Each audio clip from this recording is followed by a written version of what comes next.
오늘은 창세기 2 후반부를 같이 보고 또 그래서 이번 모임 때 여러분께서 그 그룹으로 나누셨던 이 모임의 때 이 창세기 후반부에 대한 부분을 포럼하고 그리고 또 답을 얻는 그런 시간을 좀 가지도록 하겠습니다. 어, 먼저 좀 잠깐 기도하고 좀 이야기를 좀 나누도록 하겠습니다. 기도하겠습니다. 살아계신 하나님 아버지 은혜를 감사를 드립니다. 우리에게 생명의 말씀을 주신 주님 감사를 드립니다. 저주와 재앙을 정말 우리들을 꺾게 하시면서 음부의 권세가 이기지 못하게 하시리라 하셨던 예수 그리스도를 주신 주님 참으로 감사합니다. 오늘도 그리스도이신 말씀께서 오늘 우리에게 임하게 하옵소서. 하나님 창세기 있는 모든 이야기를 통해서 우리에게 역사하시는 언약의 하나님, 예수 그리스도의 하나님께서 어떤 분이신지 알면서 우리가 그 안에서 답을 얻고 그 안에서 쉼을 얻고 그 안에서 정말 영적 싸움을 싸울 수 있는 새로운 확신과 능력을 얻는 시간 되도록 역사해 주시옵소서. 하나님께서 말씀이 되셔서 우리에게 임하심을 감사합니다. 그리고 우리 현장에 이 말씀이신 그리스도가 필요한 것을 오늘 또 발견하고 누리는 시간 되고자 하오니 역사하여 주옵소서. 감사하며 예수 그리스도의 이름으로 기도합니다. 아멘. 오늘은 창세기 25장부터 시작하여서 50장까지 후반부를 읽는 주간입니다. 여러분께서 지금 그 말씀을 읽어 가시리라고 생각합니다. 그 전에, 우리 창세기 우리 지난주 소그룹 모임이 어떠셨는지요? 우리 그룹 모임을 하신 분들에 대한 피드백을 제가 들을 겨를이 없었는데, 잠깐 좀, 혹시나 그룹 리더 하셨던 분 있으시면은, 잠깐 좀 어떠셨는지, 혹시나 이런 부분이 더 있었으면 좋겠다라는 부분이 있으시면은, 우리 여러분도 다른 분도 계시겠지만은, 먼저 리더로서 좀, 조장으로서 활동하신 분들, 좀 한번 좀 피드백을 좀 해주시면 감사하겠습니다. 먼저 우리 여성팀의 그룹 리더 하신 분 계시지요? 어떠셨는지요? 약간 좀 필요한 부분이 또 어떤 부분이 있었습니까?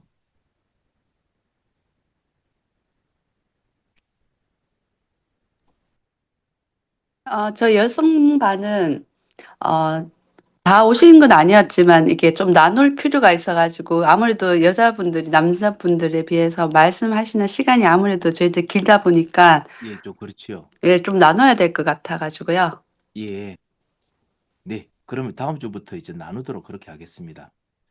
혹시나 예, 이렇게 뭐 같이 우리 가지고 있는 질문들 가지고 같이 이야기하고 이렇게 하는데 좀 어려움이 없으셨습니까? 그 질문을 그냥 서로 나누면서 포럼 했고요. 근데 이제 성경을 읽다 보면은 이제 궁금한 점 같은 거나 모르는 거는 따로 적어서 이제 목사님한테 여쭤보는 방향으로 얘기가 나눠졌습니다. 아, 예, 참 궁금한 점도 많으시겠지요. 예, 그러실 것 같습니다.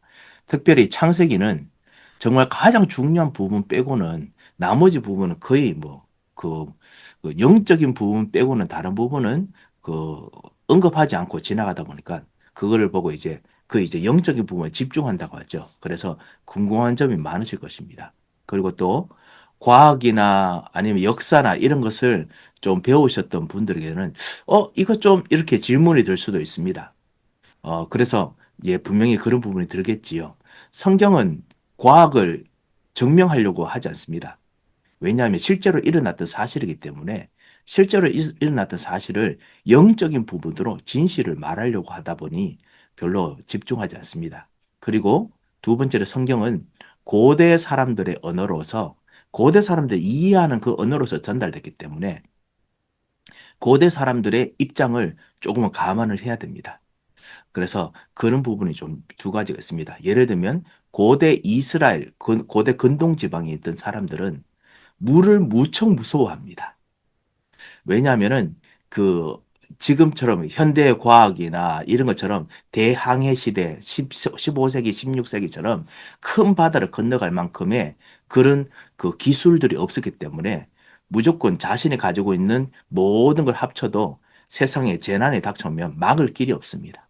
그래서 물이라는 것은 그 죽음을 의미합니다. 뭐 이런 것들이 있거든요. 그래서 그런 부분을 좀 감안하셔야 되겠습니다. 그 중에 하나가 제가 잠깐 좀 한 분께서 여쭈셨는데 창세기 4장에 가인이 죄를 범하였을 때 그때 이후에 하나님과 같이 대화하다가 하나님께서 나를 이곳에서 쫓아내시면은 나는 이제 유리하는 자가 돼서 유랑민이 되어서 가다가 나를 만나는 사람이 나를 죽이겠습니다. 이런 말을 했지요. 그 해를 했을 때 그때 그럼 누가 죽입니까? 라는 질문을 하시는 것을 제가 들은 적이 있습니다. 예, 아무래도 그런 부분을 저한테 말씀 주시겠죠. 잠깐 말씀드리면 이게 배경입니다만 소리가 안 들리시는군요. 예. 좀 더 크게 제가 하겠습니다. 하나, 둘, 셋. 좀 소리 이제 좀 들리시는가요? 네. 그 유랑민들이라서요. 유랑민들이 아니고 아담과 하와가 가인과 아벨 이후에도 수많은 아이들을 낳았다라고 창세기 5장에 적혀 있습니다. 그 이후에 이제 아이들을 낳았는데요. 가인과 아벨이 어릴 때 제사를 드린 것이 아닙니다. 가인과 아벨은 사실 장성했습니다. 그동안 가인과 아벨 밑에 수많은 자녀들이 있는데요. 가인과 아벨도 그렇고요. 그 밑에 자녀들이 많이 있습니다. 많이 생길 것입니다. 그리고 그 당시에는 엄청나게 빨리 자랍니다. 여러분 생각해 보십시오. 고대 중생기를 예를 들겠습니다. 공룡이나 이런 거 쓸 때, 그때 이 전 지구의 이 산소의 포화도가 엄청 높았기 때문에 자라는 식물도 엄청나게 컸습니다. 그리고 자라는 사람들, 동물들뿐만 아니라 모든 식물들의 성장 속도도 엄청 빨랐습니다. 그 말은 뭐냐? 사람들도 빨리 컸고요.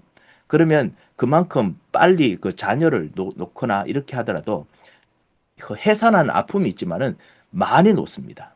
여러분의 할머니들 생각해 보십시오. 대부분 한 10명씩 놓습니다. 그런데 그 옛날 고대 시대 가면은 10명이 아닙니다. 20명씩 놓거든요. 많이 놓습니다. 엄청나게 많이 놓는데 중요한 자녀들은 2명에서 그렇거든요. 이들이 자라는 동안에 10년만 지나면은 그 가족들, 친척들 합치면은 거의 한 2, 30명 될 겁니다. 근데 2, 30명이 또 그냥 가만히 있습니까? 또 그들도 결혼하고 그렇게 하면은 거의 지나가는데 누가 누군지 모릅니다. 진짜 남입니다. 엄청나 한 20년만 지나면 엄청나게 많이 달라져 있거든요. 자, 이런 어떤 환경이라는 것을 여러분께서 좀 아시고 그래서 지나가는 자라는 것이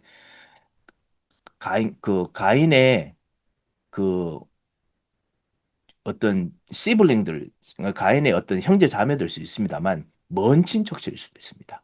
하여튼 이미 벌써 떨어져서 출고한 사람들일 수 있습니다. 모든 사람들이 가인과 아벨의 예배를 가장 중요하게 보고 있었거든요. 그래서 그런 부분이라는 것을 여러분께서 좀 감안해 주시면 감사하겠습니다. 우리가 시간이 많이 없기 때문에 바로 이제 우리 창세기 2에 대한 부분을 좀 잠깐 좀 보도록 하겠습니다. 하지만은 창세기 2에 대한 우리 그 비디오를 한번 좀 먼저 보고 그리고 우리 같이 좀 이야기를 나누도록 하겠습니다.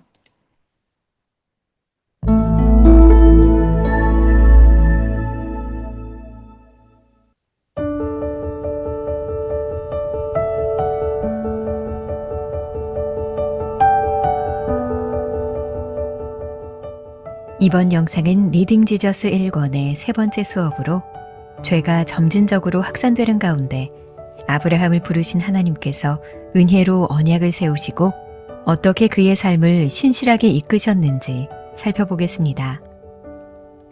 아담의 불순종으로 인해 세상에 죄가 들어오게 되고 죄에 대한 심판으로 인해 인류는 고통과 죽음을 맞이하게 됩니다. 하지만 하나님의 심판에는 고통과 죽음뿐만 아니라 회복에 대한 약속도 있었습니다. 하나님께서는 어떻게 회복의 약속을 이루어 가실까요?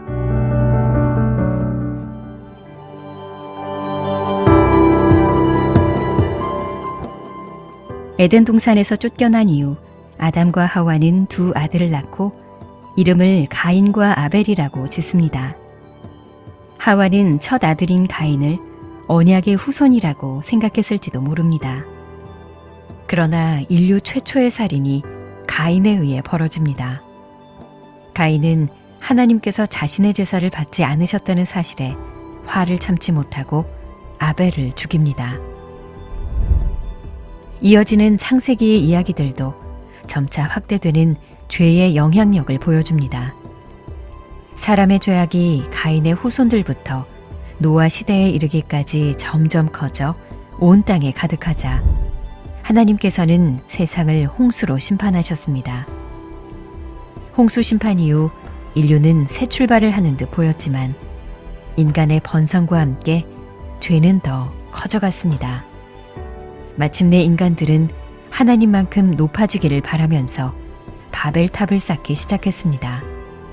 이에 하나님께서는 그들의 언어를 혼잡하게 하시고 온 지면에 흩으셨습니다.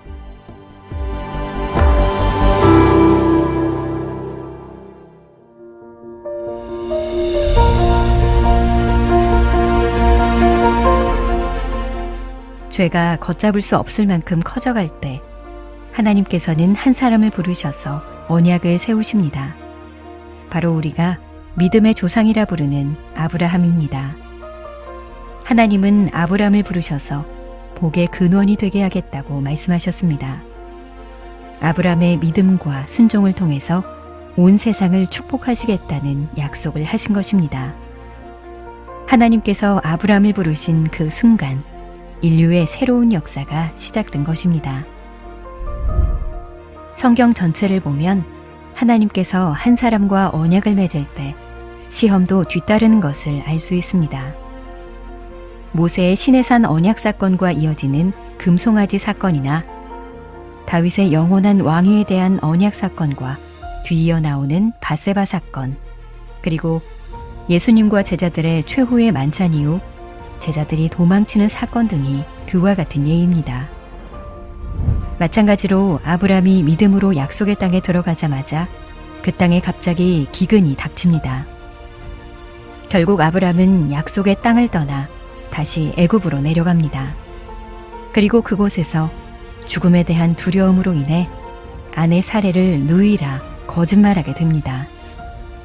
아브라함은 약속의 땅을 벗어난 상태였고 사례는 애굽 왕이 자신의 아내로 취하려고 데려간 상황입니다. 이로 인해 땅과 자손들에 대한 하나님의 약속이 위기에 놓이게 됩니다. 그러나 하나님께서는 아브라함의 실수에도 불구하고 하나님의 뜻을 신실하게 이루어 가시는 분이셨습니다. 결국 하나님은 바로를 막으시고 사례를 보호하셔서 아브라함을 약속의 땅으로 다시 돌려보내십니다.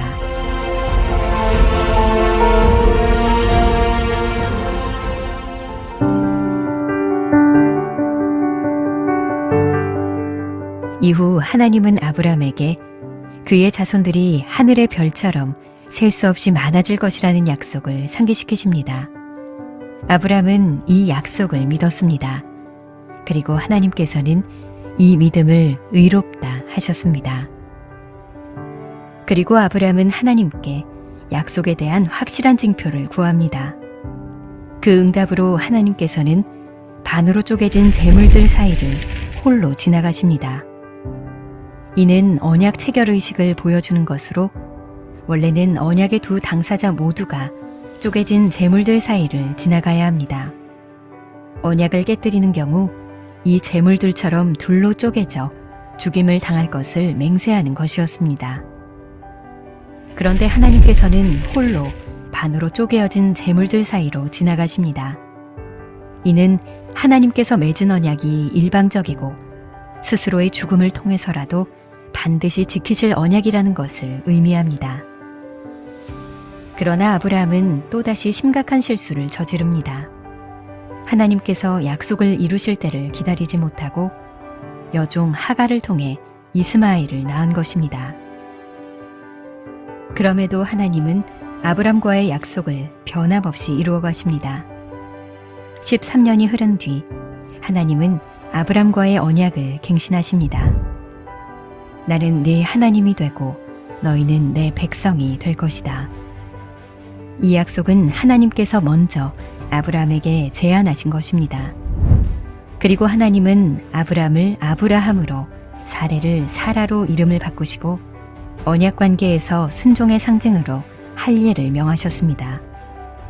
바로 이러한 할례를 통해 아브라함과 그의 후손들은 하나님께 속한 자들이며 택함받았다는 사실을 기억하게 하셨습니다.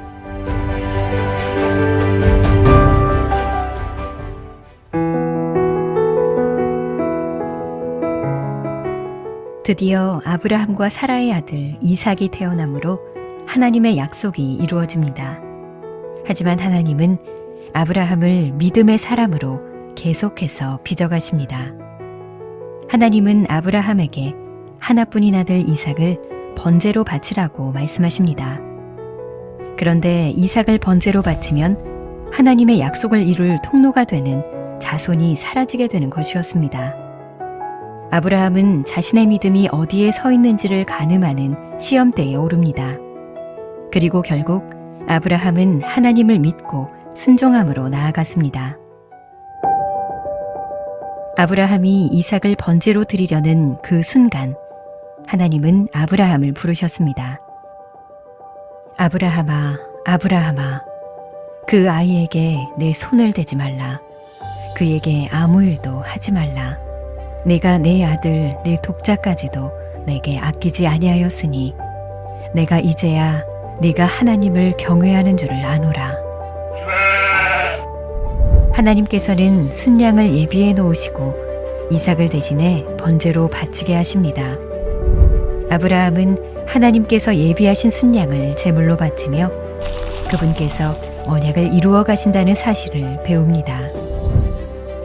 내가 이같이 행하여 네 아들 네 독자도 아끼지 아니하였은즉 내가 네게 큰 복을 주고 네 씨가 크게 번성하여 하늘의 별과 같고 바닷가의 모래와 같게 하리니 네 씨가 그 대적의 성문을 차지하리라. 또 네 씨로 말미암아 천하 만민이 복을 받으리니 이는 네가 나의 말을 준행하였음이니라.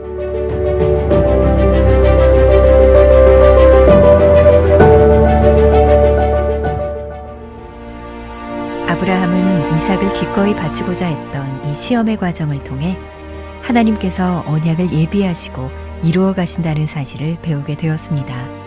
하나님께서 예비하신 순양을 제물로 바치며 그분께서 친히 이루어 가실 약속을 더욱 신뢰하며 믿었을 것입니다. 아브라함은 자신의 자손을 통해 하늘의 별과 같이 많은 하나님의 백성을 이루고 그분의 나라를 회복하시리라는 약속을 신실하게 붙들었습니다.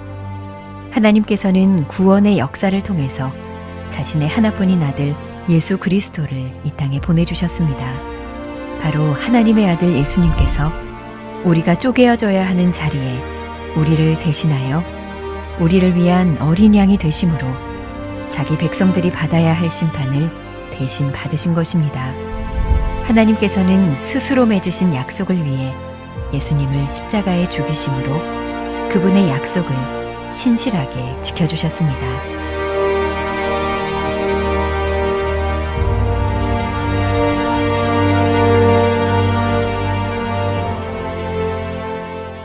다음 영상에서는 네, 예수 그리스도로 말미암아 주님께서 하나님과 약속을 진짜 이루신 거를 우리들에게 적용시키시죠. 그래서 아브라함과 우리들의 이야기, 아브라함과 하나님에 대한 이야기는 사실 우리들과 하나님에 대한 이야기이기도 합니다.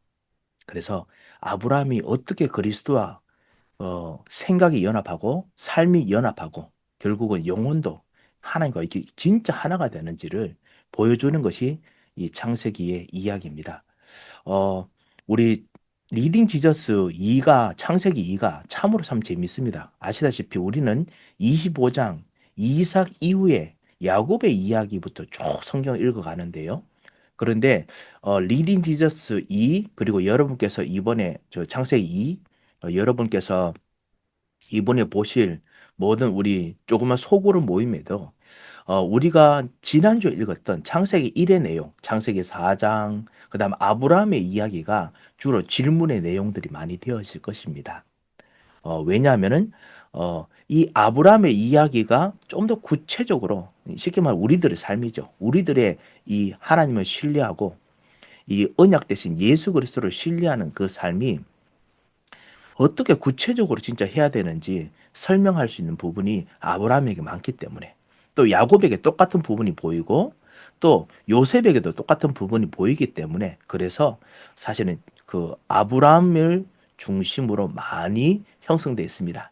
여러분 그래서 그 점을 아시고 우리 창세기 그룹 모임 때 여러분 말씀해 주시기 바랍니다. 그래서 여러분과 함께 여러분이 가지고 계신 교재 창세기 2를 제가 한번 좀 훑어보고 여러분과 훑어보고 그리고 질문에 대한 답을 같이 한번 좀 정리하도록 하겠습니다. 창세기 4장부터 레슨 1이 시작합니다. 제목이 뭐냐? 확산하는 죄의 영향력입니다. 죄의 영향력이 확산하죠. 그것이 바로 죄의 본성입니다. 죄는 자꾸만 그곳에 있는 정도가 아니고 확산합니다. 그리고 그렇기 때문에 하나님 나라가 세워지면 이 확산하는 죄의 영향력이 음부의 권세가 이기지 못합니다. 이것을 우리가 정말 가지고 있습니다. 쉽게 말하면요, 죄는 자꾸 확산하려고 합니다. 그 부분을 대부분 막지 못합니다만 오직 그 하나님께 주신 복음을 가진 교회, 복음을 진짜 제대로 믿고 신뢰하는 교회는 이것을 이길 수 있지요. 창세기 4장 이야기부터 시작합니다. 창세기 4장은 에덴 동산에서 쫓겨난 아담과 하와의 삶을 들여다보며 시작합니다. 에덴 동산 안에서 저주가 선언되고 죄의 심판이 이론적으로 이루어졌다면 그 밖에서는 죄의 영향력이 실제로 나타납니다. 하와는 두 아들을 낳는데 이들의 이름은 가인과 아벨입니다. 하와가 가인을 낳고는 매우 기뻐합니다. 내가 여호와로 말미암아 득남하였다. 하와는 가인을 언약의 후손이라고 생각했을지 모릅니다. 자, 이 점에서 여러분과 함께 다시 한번 좀 제가 확인드립니다. 하와와 아담은 죄를 지었지만은 창세기 3장 15절 약속을 붙잡았습니다. 그래서 여자의 후손이 그들 통해서 나타날 거라 생각했고 하와의 이름도 그 산자의 어머니, 살아있는 자, 앞으로 죽을 자가 아니고 앞으로 영생을 가져올 자를 일으킬 어머니라고 믿고 이름을 바꾸었습니다. 이 언약을 붙잡았다는 것이죠. 언약을 붙잡은 교회 우리와 마찬가지입니다. 언약을 붙잡은 교회인데 그러면 그 속에서 있는 동안에 모든 것이 선하고 모든 것이 잘 되어야 되는데요. 이 죄는 조그만 빈틈만 있으면 거기서 영향력을 발휘하려고 합니다. 왜냐? 배후에 사탄이 있고요. 우리 안에 아직까지 아담과 하와처럼 죄성이 있기 때문에 그렇지요. 자, 그래서 일단 기뻐했다라는 부분을 여러분께서 여러분의 배경으로 말씀드렸습니다. 반면 아벨이 태어났을 때는 기뻐했다는 말이 없습니다. 성경은 이렇게 말할 뿐입니다. 그가 또 가인의 아우 아벨을 낳았는데, 그러나 하나님의 생각은 달랐습니다. 하나님은 동생 아벨의 제물은 받으셨지만 형 가인의 제물은 받지 않으셨습니다. 하나님이 왜 아벨의 제물만 받으시고 가인의 제물은 받지 않으셨을까요? 여러 해석이 있으나 우리는 성경 중심으로 보지요. 히브리어로 보면 가인과 아벨 둘 다 분명히 하나님을 왕으로 인정하는 예물로 제물을 드렸습니다. 즉 속죄제가 아닙니다. 하나님께 감사제를 드렸습니다. 감사제. 그냥 하나님께 드리는 우리 일반 헌금입니다. 일반 헌금입니다. 다른 점은 가인이 땅의 소산으로 제물을 삼아 드린 반면 아벨은 자기 양의 첫 새끼와 그 기름을 드렸다는 것입니다. 우리는 가인과 아벨의 마음 자세가 다르다는 것을 알 수 있습니다. 하나님이 단순히 아벨이 드린 제물이 아니라 아벨 자체를 기쁘게 받으셨습니다. 자기 양의 첫 새끼. 히브리서 저자는 아벨이 믿음으로 제사를 드렸다고 기록합니다. 반면에 가인은 그저 종교적 행위를 했을 뿐입니다. 이를 어떻게 알 수 있습니까? 하나님께서 가인의 제물을 받으셨을 때 그의 반응을 기억하시나요? 자, 여기서 제가 좀 더 설명을 드립니다. 그러면 우리 희생제사라는 부분이 여기 없단 말입니까? 이렇게 질문할 수 있습니다. 아닙니다. 마음 안에 자기 양의 첫 새끼입니다. 쉽게 말하면 자기의 이 소산 안에 희생의 의미를 담아서 앞으로의 피, 제사, 그 메시아의 언약을 담아서 드린 것입니다. 만약에 가인도 땅의 소산에 자기의 희생의 의미를 담아서 주님께 드렸다면, 그렇다면 성경이 분명히 히브리어에서 그런 힌트를 조금이라도 주었을 것입니다. 그런데 이 가인은 그냥 내가 가지고 있는 중에 그냥 뚝띠가 드는 것이고요. 아벨은 자기와 동일하게 여기는 그 양을 드렸습니다. 그 영의 첫 새끼를 드렸지요. 그 안에서 희생, 어린 양에 대한 약속, 자기 대신 죽음을 당한 것, 그 피 흘림이 없으면 사함이 없다. 희생이 없으면 사함이 없다라는 약속이 그 보이장기에 들어가 있었다는 뜻입니다. 그런 이야기를 여기서 우리가 하고 있음을 여러분 꼭 보시기 바랍니다. 그래서 그의 반응이 뭐냐? 가인이 몹시 분하여 안색이 변하니. 가인은 하나님이 자신의 재물을 받지 않자 몹시 분했습니다. 가인은 내가 어떻게 변해야 하나님께서 내 재물을 받으실까라고 자신에게 묻지 않았습니다. 오히려 하나님을 자기가 재물을 바치면 당연히 받아야 하는 존재라고 여겼습니다. 가인은 하나님을 인간이 종교적 행위를 하면 당연히 보상해줘야 하는 분, 인간이 원하는 바를 얻기 위해서 뇌물로 살 수 있는 분이라고 자기 멋대로 규정했습니다. 제가 페이지를 좀 옮기겠습니다. 여기서 놀라운 사실은 대다수 사람이 왜 하나님의 가인의 재물을 안 받으셨지? 라고 묻는다는 것입니다. 사실 진짜 질문이 뭐냐? 왜 아벨의 재물을 받으셨을까? 입니다. 이 질문에 상반된 두 태도를 질문은 반영합니다. 여러분의 생각을 반영하는 거죠. 곧 자기의 의, self justification, 자신이 가지고 있는 의를 그 하나님께 드리는 것이랑 그 다음에 은혜를 알고 드리는 것이랑 다른 것입니다. 자기의 의는 우리가 무엇을 드리든지 하나님께서 받으셔야 한다고 생각하는 것입니다. 예물을 바치는 우리의 태도가 성의 없고 불량할 때조차도 하나님께서 그러셔야 한다고 은근히 짐작합니다. 하지만 은혜는 자신이 드리는 최고의 예물일지라도 거룩한 하나님이 받으시기에는 변변찮음을 깨닫고 보잘것없는 예물을 받아주시는 하나님께 감격하는 것입니다. 즉 구원, 희생제사, 여자의 후손의 그 가치를 알고 있는 것이죠. 그것에 비하면 내가 하나님께 드리는 것은 지극히 작은 것입니다. 이 깨닫는 것이죠. 가인에게는 돌이킬 기회가 있었습니다. 하나님은 가인에게 다시 한번 기회를 주십니다. 하지만 죄의 영향력이 얼마나 강해졌는지 보십시오. 하나님을 하나님으로 인정하지 않으면 벌써 창세기 3장의 그 영향이 점점 더 커집니다. 그래서 무엇이든지 자기 원하는 대로 하게 됩니다. 우리가 스스로 선악을 결정할 수 있다면 누가 살인을 잘못된 행동이라고 하겠습니까? 그래서 그렇게 하는 것입니다.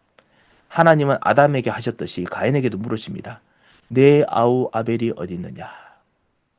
실제로 책임을 져라는 것이죠.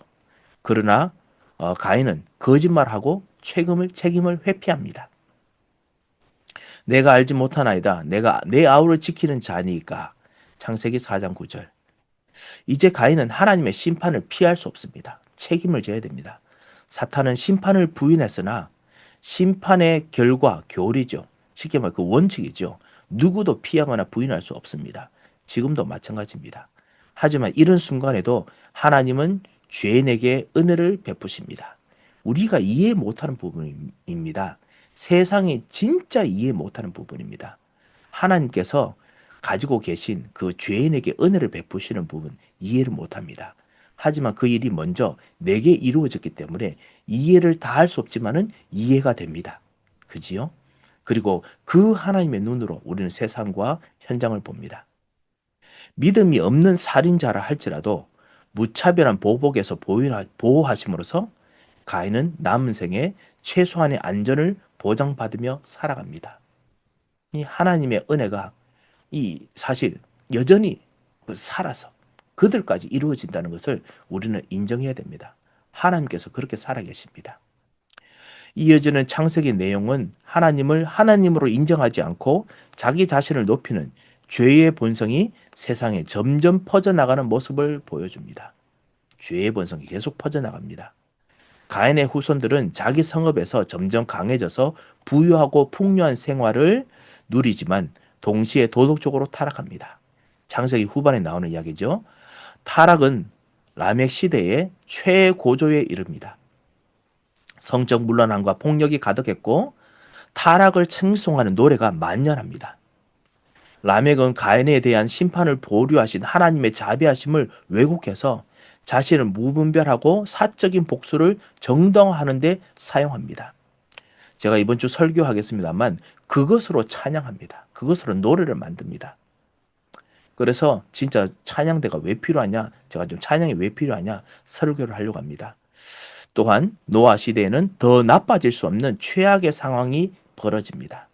사람들은 그들 눈에 보암직한 것을 마음대로 취했고 사람의 죄악이 온 땅을 가득했던 것을 볼 수 있습니다. 창세기 6장 5절이죠. 완전히 온 땅에 그 번영했다. 완전히 그 모든 것을 다 차지했지요. 죄의 전면적 확산, 죄의 전면적 확산은 이 땅의 모든 생명을 썰어버리는 홍수 심판으로 이어집니다. 죄가 세상에 들어와 모든 생명에 영향을 주었듯이 이제 이 땅의 모든 생명이 죽음을 경험합니다. 홍수 사건 이후 노아의 세 아들 셈, 함, 야벳의 자손은 생육하고 번성하여 땅에 충만합니다. 그러나 인간이 번성하고 충만할수록 타락한 죄의 본성이 늘 따라다녔습니다. 타락한 죄의 본성이 늘 따라다닙니다. 그 결과 인류는 바벨탑 사건을 맞이합니다. 11장 이야기죠. 바벨탑은 평범한 탑이 아니라 신전이었습니다. 제가 항상 말씀드렸죠. 그 왕이 있는 곳, 제사장이 있는 곳, 선지자가 있는 곳입니다. 고대 근동 지방에서 신들이 거하시는 곳은 산이었습니다. 신들을 만나고 싶으면 산으로 올라가야 했습니다. 고대 근동만 그렇습니까? 한국도 그렇습니다. 그렇지요. 그런데 바벨론은 평지였습니다. 우리가 바벨탑 사건이 있는 그 지역이 바벨론 있는 메소포타미아 평야 지역이라고 저희들이 보고 있거든요. 그것도 시날 평지라고 되어 있죠. 시날 평지, 거기가 바벨론 지역입니다. 산이 없습니다. 산이 없으면 어떻게 해야 될까요? 그들은 뭐가 문제야? 산은 만들면 되지라고 하면서 오르기 쉬운 계단 형태로 거대한 피라미드를 짓습니다. 그때 피라미드라고 부르기도 하고요. 아니면 지구라트라고 부르기도 합니다. 지구라트. 여러분 들어보셨을 것입니다. 이렇게 만들었습니다. 어떤 의미에서 이것은 스스로 에덴 동산을 흉내낸 것이라고 할 수 있습니다. 사실은 할 수 있는 것이 아니고 진짜 그렇습니다.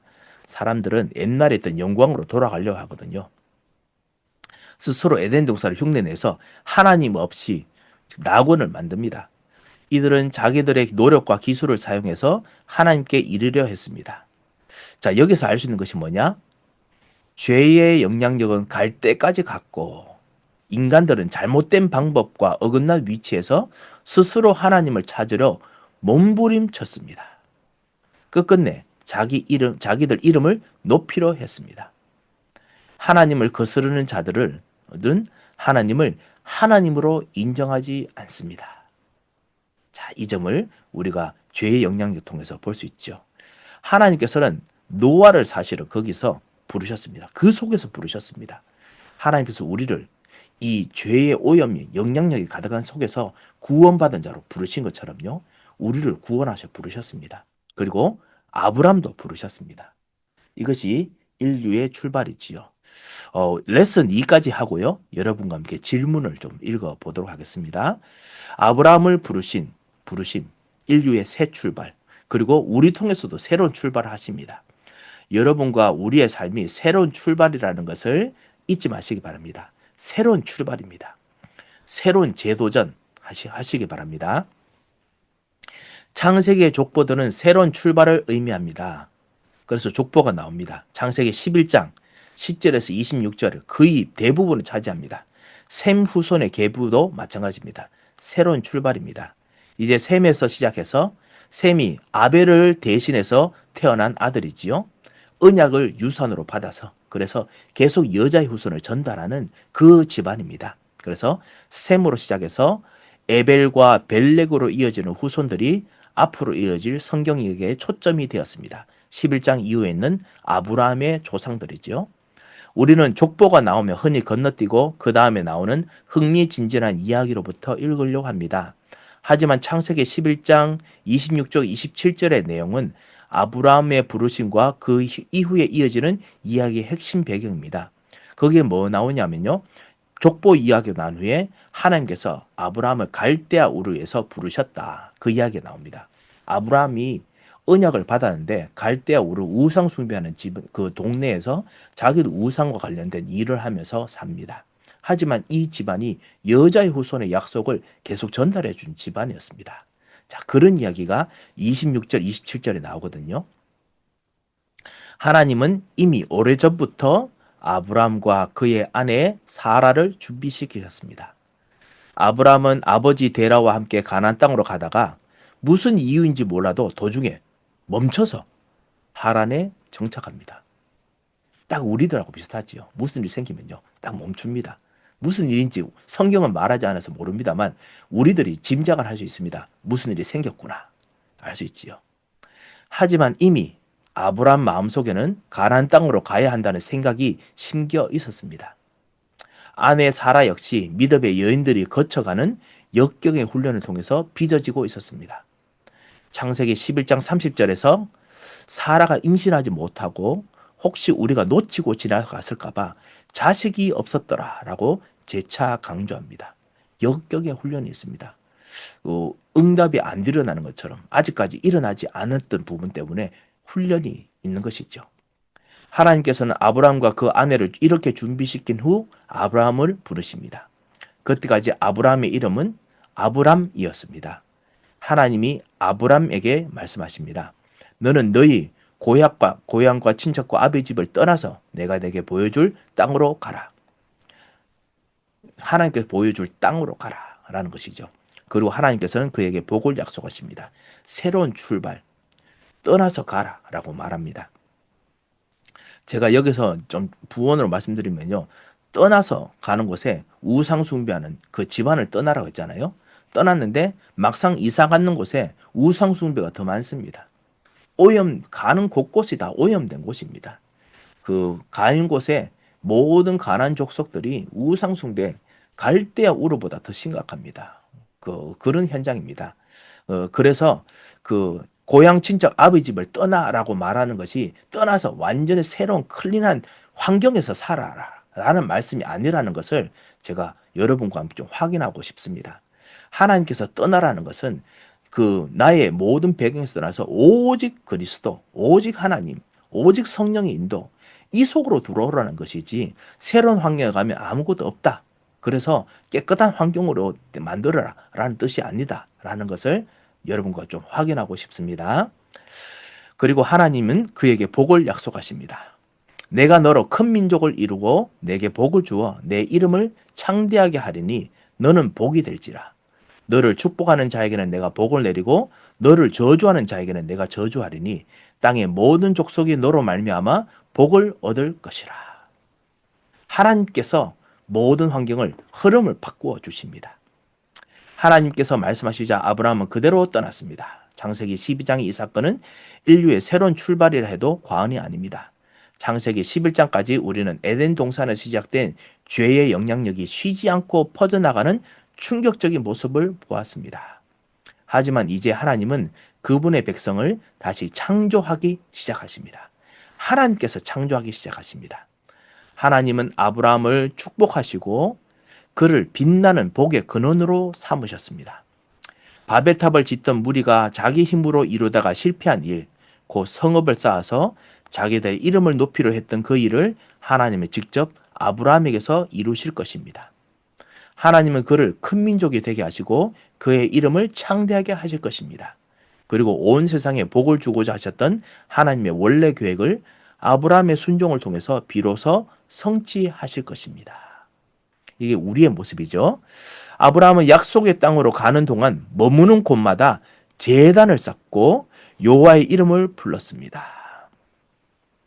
그래서 아브라함이 갔던 곳이 갈대아 후루가 저 이쪽에 있습니다. 여기서 쭉 이렇게 건너와서 이 사막을 둘러가야 되죠. 이 사막 지금 못 삽니다. 이렇게 둘러가서 그래서 여기로 왔던 것으로 보입니다. 이곳으로 왔던 것으로 보입니다. 자, 제단을 쌓은 아브라함의 행위는 머무른 그곳이 여호와께 속한 땅이라는 선포였습니다. 가는 곳마다 제단 쌓는데요, 그것이 여호와께 속한 땅이라는 선포입니다. 이것이 창세기 4장 26절에 셋의 후손이 여호와의 이름을 부르기 시작한 이후부터 하나님께 속한 자들이 늘 해오던 일이었습니다. 자, 여기서 분명히 힌트를 주지요. 여자의 후손의 이름을, 여호와의 이름을 불렀더라. 그 말이 뭐냐? 내가 있는 곳에서 언약을 계속 전달했습니다. 예배했습니다. 자, 그래서 그 언약이 전달되어 왔다라는 것을 알 수 있지요. 하지만 아브라함은 하나님께 순종하고 믿음으로 약속의 땅에 들어가자마자 기근 때문에 그 땅에서 나옵니다. 그래서 여기서 도망쳐서 서서히 기근 때문에 도망칩니다. 애굽으로 내려오지요. 애굽으로 오게 됩니다. 이렇게 쭉 해서 애굽으로 옵니다. 아, 죄송합니다. 이 아브라함이 있었던 곳이 여기입니다. 아브라함이 머물렀던 가나안 땅이 여기입니다. 여기부터 쭉 이렇게 다시 또 내려옵니다. 자, 하지만 아브라함은 하나님께서 약속하신 땅으로 들어가면서 젖과 꿀이 흐르는 풍요함을 기대하지 않았을까요? 그 땅에 장막을 치자 말자 몇 안 되는 식구조차 먹고 살 수 없는 땅이라는 것을 알게 됩니다. 하나님이 주신 비전을 바라보는 아브라함의 믿음은 시험에 놓이게 됩니다. 시험대에 놓이게 되고 그는 흔들립니다. 여러분께서 우리가 생각하는 것이 새로운 곳에 가면 모든 것이 준비되어 있다라고 생각하기 때문에 안 되면 시험대에 놓입니다. 흔들립니다. 기근을 피해서 애굽으로 내려가는 결정은 논리적으로는 타당했지만 현명한 선택은 아니었습니다. 내가 있는 곳이 하나님의 응답이 있는 곳입니다. 그런데 자꾸만 환경을 바꾸면 되느냐? 그렇지 않습니다. 아브라함은 비록 잠깐이지만 약속의 땅에 대한 소유권을 포기하려 했을 뿐만 아니라 아내 사례를 누이라고 속이면서 약속의 자손을 위기로 몰아넣습니다. 어쩔 수 없는 선택이죠. 환경을 바꾸려고 하면 할수록 언약까지 바꿀 수밖에 없는 선택을 하게 됩니다. 그렇기 때문에 환경 바꾼다고 해결되는 건 아닙니다. 아브라함은 자기가 섬기는 하나님이 자기가 마주한 문제보다 더 크신 분이라는 사실을 잊었습니다. 이제 아브라함은 약속의 땅을 벗어났고 사례는 애굽 왕에게 붙들려 후궁이 될 상황에 놓입니다. 아브라함은 모든 민족의 복이 되기는커녕 그의 계략으로 하나님의 계획이 거의 수포가 될 지경입니다. 애굽에서 벌어진 사건은 하나님의 약속 성취와는 정반대로 흘러갑니다. 하지만 아브라함을 복의 근원이 되게 하시겠다는 하나님의 계획은 꺾이지 않습니다. 절대 계획입니다. 온 세상을 순식간에 존재케 하신 하나님은 자신이 택한 사람이 실수했다고 해서 실패하는 분이 아닙니다. 아브라함의 지은죄도 하나님이 그 뜻을 성취하는데 걸림돌이 될 수 없었습니다. 절대적입니다. 하나님은 바로에게 재앙을 내려 사례를 보호하고는 아브라함을 약속의 땅으로 돌려보내십니다. 이처럼 우리는 성경 이야기의 첫 부분부터 하나님의 택하심이 인간의 공로에 있지 않음을 분명히 알 수 있습니다. 또 인간의 실수에 있지 않음을 분명히 알 수 있습니다. 아브라함과 같은 믿음의 영웅들, 모든 믿음의 영웅들이 항상 마찬가지였습니다. 그 말이 뭐냐? 우리가 신뢰할 수 있는 것은 우리의 공로 아닙니다. 우리의 실수 아닙니다. 신실하시고 절대적인 하나님입니다. 하나님께서 지금 무엇을 말씀하시느냐? 하나님께서 내게 진짜 무엇을 인도하시느냐? 이것이 제일 중요합니다. 우리 시간 관계상 때문에 많은 부분을 좀 다 읽지 못하고요. 이 창세기 나머지 파트는 여러분께서 꼭 읽어 주시기 바랍니다. 혹시나 주일날 오지 못하신 분께서는 딜리버리를 부탁하십시오. 딜리버리 부탁하시면 우리 할 수 있습니다. 우리 전도사님들 통해서 우리 구역 권사님 통해서 제가 전달해 드리겠습니다. 그래서 딜리버리 부탁은 저한테 말씀해 주시고요. 문자로 주셔도 됩니다. 아니면 우리 전도사들에게 전도사님들께 말씀해 주시면은 드리겠습니다. 그래서 한번 꼭 읽어보시고 참석해 주시면 감사하겠습니다. 자, 우리 리더들이 또 특별히 준비해야 될 것이 있습니다. 그게 뭐냐? 이제 우리 질문에 대한 대답이지요. 질문이 있습니다. 넘어가서 첫 번째 질문입니다. 가인이 몹시 분하여 안색이 변하니 라고 되어 있지요. 창세기 5장입니다. 자, 여기 갈로가 있는데요. 이 갈로에 대한 대답이 뭐냐면 자기의 의입니다. 자기의 의는 우리가 무엇을 드리든지 하나님께서 받으셔야 한다고 생각하는 것입니다. 이게 자신의 의입니다. 예물을 바치는 우리의 태도가 성의 없고 불량할 때조차도 하나님이 그러셔야 한다고 은근히 짐작합니다. 하지만 은혜는 자신이 드리는 최고의 예물일지라도 거룩한 하나님이 받으시기에는 변변찮음을 깨닫고 보잘것없는 예물을 받아주시는 하나님께 감격하는 것입니다. 리더들께서 그래서 내가 자기의 의로 예배하는가? 내가 자기의 의로 헌신하는가? 아니면 은혜, 하나님께 주신 구원에 비하면 나는 변변찮다라고 믿고 하느냐? 한번 물어보고 또 생각할 수 있도록 기회를 만들어 주시면 감사하겠습니다. 2번입니다. 여호와께서 사람의 죄악이 세상에 가득함과 그 마음으로 생각하는 모든 계획이 항상 악할 뿐임을 보시고, 이것이 인간의 원죄가 모든 사람 속에 있다라는 뜻이지요. 죄의 전면적 확산을 이야기합니다. 죄의 전면적 확산은 이 땅의 모든 생명을 쓸어버리는, 이게 뭐지요? 갈로에 대한 해답이 그 홍수 심판입니다. 홍수 썰어버린 홍수 심판으로 이어집니다.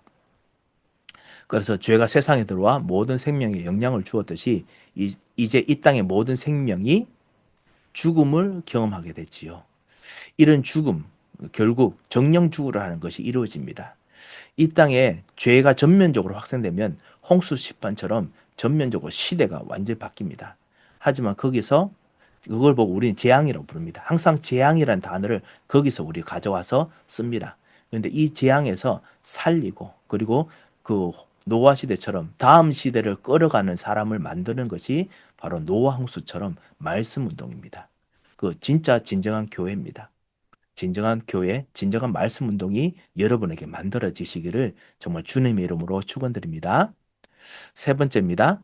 우리는 성경 이야기의 첫 부분부터 하나님의 택하심이 인간의 무엇에 있지 않음을 분명히 알 수 있습니다. 인간이 무엇이었지요? 인간이 가지고 있는 공로에 있지 않음을 분명히 알 수 있습니다. 아브라함과 같은 믿음의 영웅들도 마찬가지였습니다. 그래서 인간의 공로에 있지 않습니다.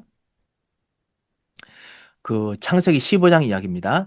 해가 져서 어두울 때 아브라함이 하나님과 지금 종주권 언약, 이게 사실 종주권 계약이 바로 언약이라는 뜻입니다.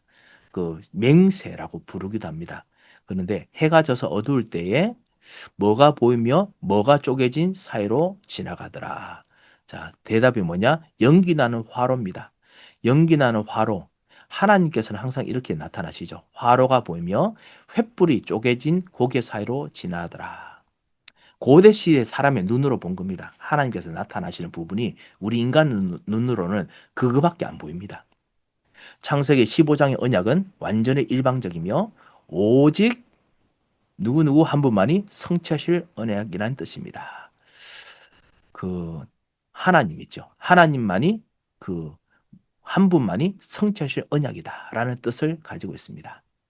이 역사가 마가다락방에도 똑같이 일어납니다. 마가다락방에서 경험했던 것이 뭐냐? 성령의 충만을 통해서 불이 막 일어난 것이 아니라 하나님께서 언약을 성취하시겠다. 이것이 깨달아졌습니다. 그게 성령 충만하다는 증거입니다. 여러분 말씀 들으시면서 하나님께서 하시겠구나. 이 깨달아지면 여러분에게 마가다락방이 시작된 겁니다. 그 마가다락방이 시작되는 그런 기도를 날마다 진짜 체험하셔야 됩니다. 이런 성령 역사가 여러분에게 있으시기 바랍니다. 5번입니다. 창세기 17장에서 하나님은 아브라함과의 언약, 종주권 계약을 갱신하십니다. 그 언약을 간단히 표현하면 나는 너의 하나님이 되고 너는 내 백성이 될 것이다.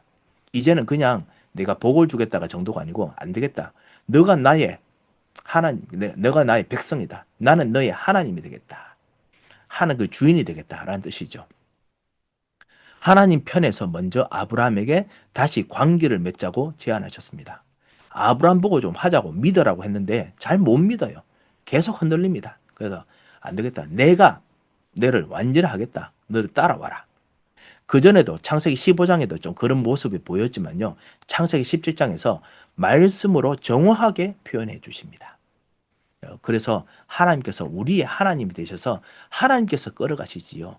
우리가 만들어가는 것, 그것은 하나님의 절대적인 기준에 비하면 모자랍니다.